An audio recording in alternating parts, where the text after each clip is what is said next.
Scar marks എല്ലാവർക്കും ഉള്ള ഒരു പ്രശ്നമാണല്ലേ. Hi, I am doctor Athmika, consultant aesthetic physician. ഇന്ന് ഞാൻ നിങ്ങൾക്ക് എങ്ങനെയാണ് ഫ്രം ഡേ 1 ഒരു ഫ്രഷ് സ്കാർ എങ്ങനെയാണ് നമുക്ക് നന്നായിട്ട് ഇൻവിസിബിൾ ആക്കാമെന്ന് ഞാൻ പഠിപ്പിച്ചു തരാം. ഒരു ഫ്രഷ് ആയിട്ടുള്ള സ്കാർ, അതും സ്യൂച്ചർ ചെയ്തുള്ള സ്കാർ ഡേ 1 തൊട്ട് ടേക്ക് കെയർ ചെയ്യാൻ തുടങ്ങണം. നിങ്ങൾ ആദ്യത്തെ 5 to 10 days വാസ്ലിൻ അല്ലെങ്കിൽ ഒരു പെട്രോളിയം ജെല്ലി വെച്ചിട്ട് അത് എപ്പോഴും മോയ്സ്റ്റ് ആക്കി വെക്കാൻ സൂക്ഷിക്കണം. ഇനി നിങ്ങളുടെ ഫ്രഷ് സ്കാർ സ്യൂച്ചറൊക്കെ റിമൂവ് ചെയ്ത് കഴിഞ്ഞാൽ നിങ്ങളൊരു സിലിക്കോൺ ബേസ്ഡ് ആയിട്ടുള്ള സ്കാർ ജെല്ല് വെച്ചിട്ട് അപ്ലൈ ചെയ്യണം ട്വൈസ് എ ഡേ.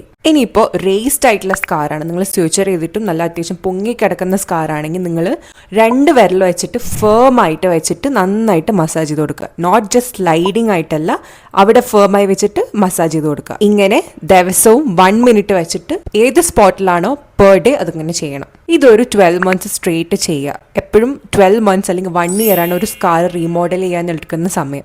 അപ്പോൾ നിങ്ങൾ നന്നായിട്ട് ഫേം ആയിട്ട് മസാജ് ചെയ്ത് കൊടുത്തു കഴിഞ്ഞാൽ തീർച്ചയായിട്ടും സ്കാറിന് ഒരുപാട് ചേഞ്ചസ്, അതുപോലെ തന്നെ നല്ല വിസിബിൾ ആയിട്ട് കാണത്തില്ല.